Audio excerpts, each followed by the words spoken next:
Take out illustration number 3, page number 10.10. Page number 10.10, illustration number 3. Can I enter the following transaction in the books of Lakshmi Traders, assuming that all the transaction has been taken place in the state of Rajasthan, यानी सारी transaction with in a state हुई हैं.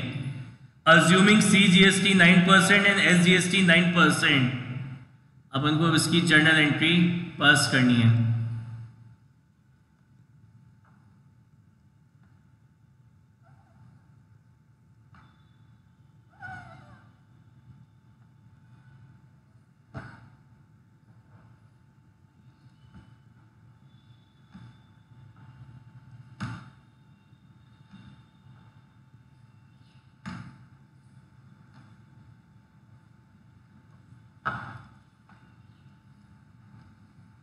तो यहाँ लिखेंगे अपन journal entries in the books of Lakshmi traders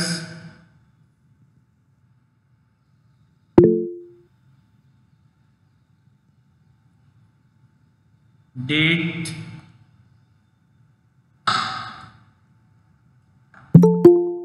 particular LF amount debit, amount credit.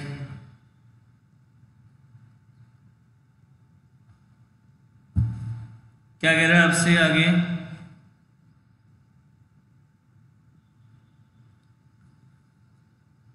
8 March, purchase goods for ₹5 lakh from Chauhan Traders at 20% trade discount. तो अपन ने परचेज करे गुड चौहान ट्रेडर से, जिसकी लिस्ट प्राइस थी कितनी? 5 लाख.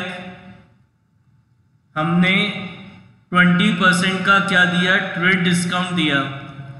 तो लेस करेंगे इसमें से ट्रेड डिस्काउंट कितना है? 20%. तो 20% ऑफ 5 लाख, 20% ऑफ 5 लाख कितना होता है? 1 लाख. तो यानी हमारी जो परचेज है वो कितनी कहलाएगी? 4 लाख की. और ये जो 4 लाख की परचेज करी है, इस 4 लाख पे अपन ने क्या पे करा है? CGST और SGST कितना परसेंट? 9%. तो कौन कौन से अकाउंट इफेक्ट होंगे? एक तो परचेज अकाउंट. परचेज करते समय at the time of purchase हम जो GST पे करते हैं वो हमारा कौन सा GST कहलाता है? Input GST. क्योंकि परचेज हमारी विद इन अ स्टेट हो रही है, then this input GST is divided into 2 parts. One is input CGST and second is input SGST. और किससे परचेज करें अपन ने? चौहान ट्रेडर्स से. तो कौन सा अकाउंट इफेक्ट होगा? चौहान ट्रेडर्स. तो परचेज करेंगे, एक्सपेंस होगा, तो it is a nominal account in nature. Rule होता है डेबिट ऑल एक्सपेंस. तो परचेज करेंगे तो एक्सपेंस होगा debit all expense. Input CGST इन SGST हमारे असेट हैं, और बिजनेस में जब आपके असेट की वैल्यू इंक्रीज होती है तो उसको हम क्या करते हैं? डेबिट. चौहान ट्रेडर क्या हो गया? Personal account. पर्सनल अकाउंट का रूल होता है debit the receiver, credit the giver. तो चौहान ट्रेडर्स हमें गुड्स दे रहे हैं, यानी क्रेडिट द गिवर. तो यहां आ जाएगा 2018 1 मार्च. एंट्री होगी purchase account debit, purchase account debit 4 lakh. Input CGST account debit, तो 9% of 4 lakh is 36,000. Input SGST account debit, वही 9% of 4,36,000 to Chauhan traders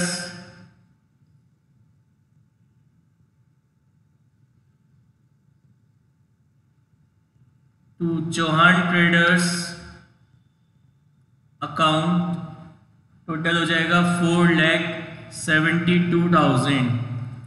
narration आएगा being goods purchase on credit, being goods purchase on credit. Any doubt? Next, sold goods to Pushkar brothers, हमने Pushkar brothers को goods sold करे, तो जिसको cell करे उसका नाम दे रखा है, it means it is a credit sale, it is a credit sale.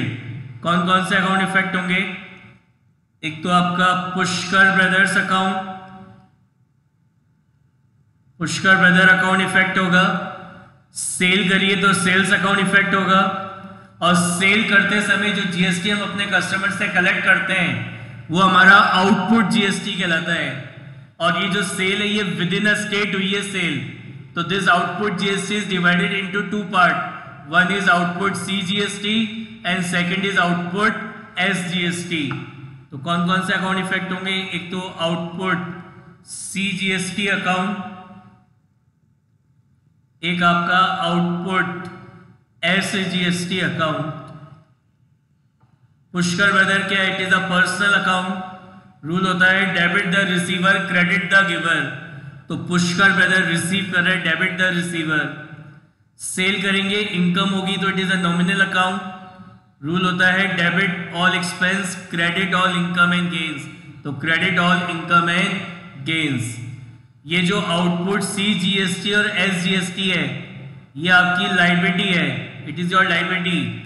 और बिजनेस में जब कोई लायबिलिटी इंक्रीज होती है तो उसको अपन क्या करते हैं? क्रेडिट, तो ये हो जाएगी क्रेडिट।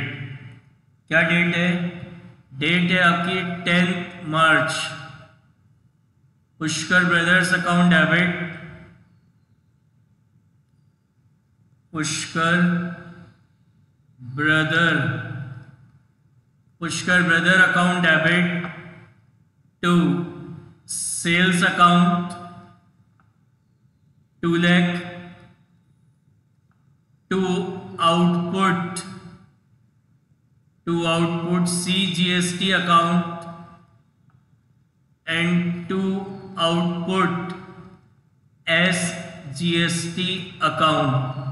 तो 2 लाख का 9% कितना होगा? 18,000 और ये आ जाएगा आपका कितना? अच्छा सेल, सॉरी 2 लाख की नहीं हुई है, 3,20,000 की सेल है। कितने की सेल हुई है? 3,20,000, तो 3,20,000 का 9% 28,800 एंड 9% ऑफ 3,20,000 इज 28,800, यानी टोटल पुष्कर ब्रदर से कितना लेना है? 3,77,600। Any doubt?